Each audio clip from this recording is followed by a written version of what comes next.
We are starting today's hashtag The Big Rescue in Detroit, Michigan, a city plagued with all sorts of problems: bankruptcy, crime, joblessness. And the problem is just as bad when you look at some of the most vulnerable members of that society in that city out there: pets. Last night, about a dozen people filed a lawsuit against Detroit's animal control, accusing that department of deplorable conditions and illegally confiscating dogs, believe it or not. We want to warn, some of this is going to be very disturbing.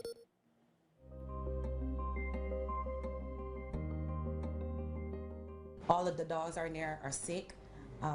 They were coughing up phlegm, white stuff. You know, my dog is a healthy dog. He was 92-pound pit bull terrier, and by the time I had to put him to sleep, he was 64 pounds. I could only afford to get one dog out, and there was nothing I could do about my other dog that I love so much.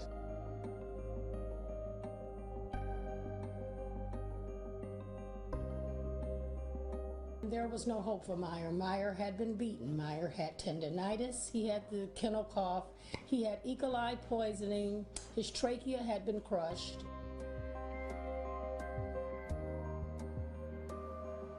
They weren't being fed properly. They were throwing food on the floor with feces.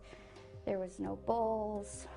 They were never let out of their cages to go to the bathroom, so they were stuck in there 24/7. Pretty much I'd watch them come in healthy, and within a week or two of them being there, they'd have some sort of mucus or cough or respiratory or diarrhea.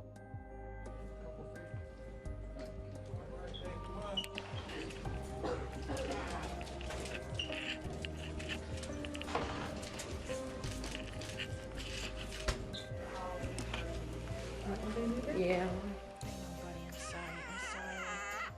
See, he doesn't even want to lick. He doesn't even want to lick. So he should be licking right now. He doesn't want to, baby. So if they don't lick, it can actually go in their trachea. Like I said, if they're suffering,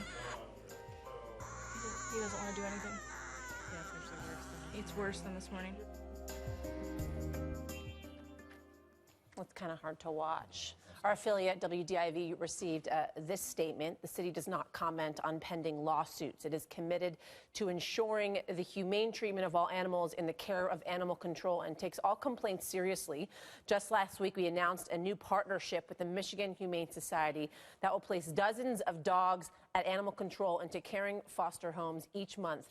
We've also transferred oversight of animal control to the city's health department. Very soon, we will be announcing a new system to let pet owners pay by credit card to make it easier to take them home. Incredible that they have not had that system in place already, like so many other cities no doubt do. To be fair, though, the city of Detroit has had a big problem with animals. In 2013, it was reported that 50,000 strays were roaming the streets of Detroit, which was, of course, the height of the recession when Detroit was $18 billion in debt. People started leaving the city, abandoning their homes, about 70,000 of them.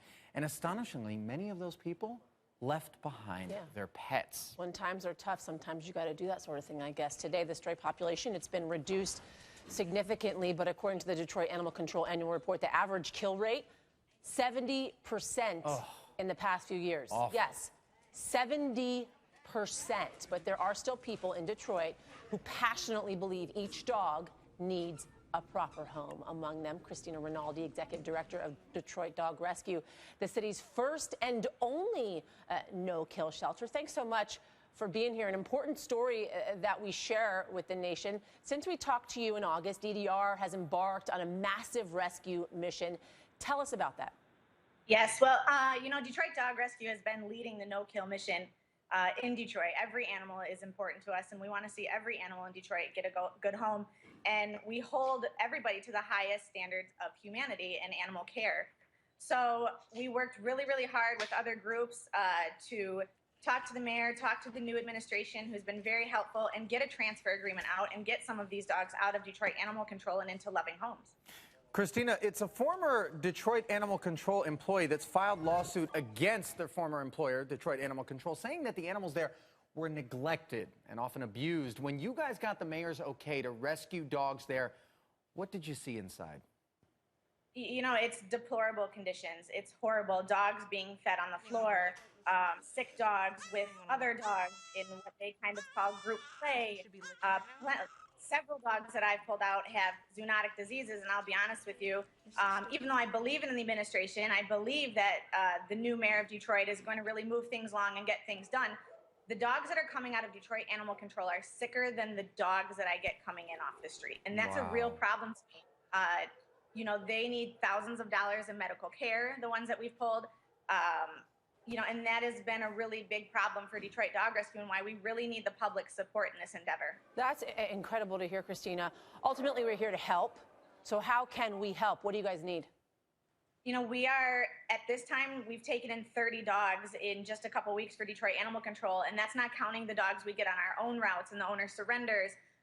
You know, everybody is really turning to Detroit Dog Rescue to be this beacon of light, which is what we want to be, but we need the help of the public. We need donations, and it's so easy to donate. You can donate at DetroitDogRescue.com and get all of the information that you need. So as much as we love doing this and we love finding animals homes and getting them the medical care and the treatment that they need, we also need the public support. All right, Christina, we certainly are here to help in getting that public support to you. Thank you so much, Christina Rinaldi, Executive Director of Detroit Dog Rescue.